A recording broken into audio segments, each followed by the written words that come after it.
diversified. We all are celebrating a diversified culture. So we just want to try one part of our diversification, and so that's why we are celebrating our one of the culture, and this is called as the Onam. But I just request to our judges. I just want to explain the whole story with the help of our mother tongue, with the help of the Marathi language. Okay.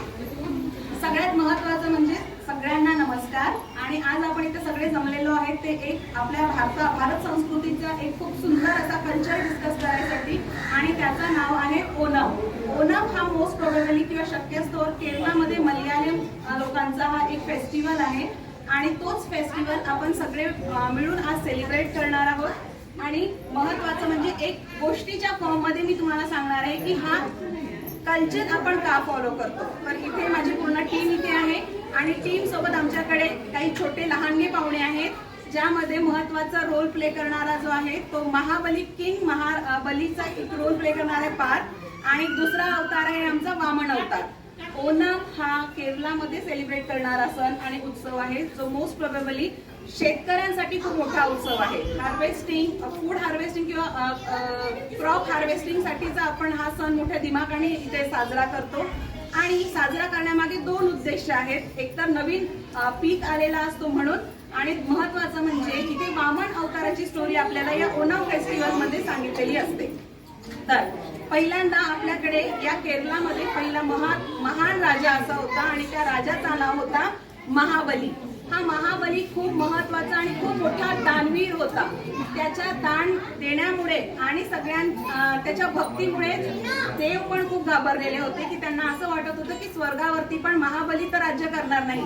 म्हणून या सगळ्यांनी विष्णू देवाला साकडं घातलं की कुठेतरी महाबलीला थांबवणं गरजेचं आहे. त्यावेळेला विष्णू देवानी एक छोट्याशा वामन रूपाचा अवतार घेतलेला आहे, आणि त्यांना माहिती होतं की वामन अवतारामध्ये महाबली हा खूप मोठा दानवीर असल्यामुळे त्याला जो दान मागेल तो दान तो देऊ शकतो. त्यावेळेला आपल्या वामन अवतारामध्ये वामनांनी सांगितलं की मी त्यांच्याकडनं दान मागेल, आणि दान मागताना त्यांनी महाबलीला सांगितलं की मी तुम्हाला फक्त 3 पावलांची जमीन तुम्हाला दे, 3 पद मी ठेवेल, ठीक. आणि ते करताना महाबलीनी म्हटलं की प्रभू तुम्ही जो दान मागाल तो मी तुम्हाला देऊ शकतो. त्यांना असा घमंड किंवा असा गर्व झालेला होता की छोटासा बालक काय मागू शकतो, 3 पाऊल म्हणजे आहेच किती. त्यावेळेला महाबलींच्या समोर वामनांनी एक विशाल अवतार असा धारण केला, आणि त्या विशाल अवतारामध्ये पहिला पद त्यांनी जो ठेवला तो पृथ्वीवरती होता. त्यामुळे त्यांची पूर्ण पृथ्वी त्यांनी स्वतःच्या काबीज केली.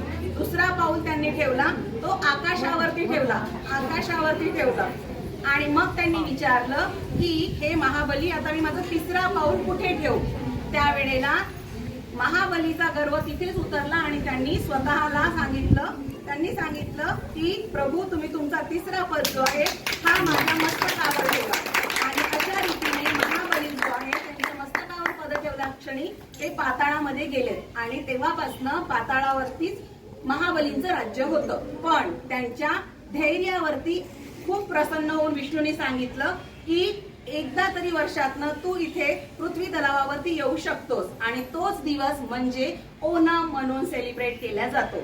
हा सण 10 दिवस चालत असतो, आणि या 10 दिवसामध्ये केरलियन म्हणजेच आपले मल्याळम पीपल्स जे आहेत किंवा ते सगळी जी लोक आहेत ते हा सण खूप मोठ्या दिमाखाने इथे साजरा करतात.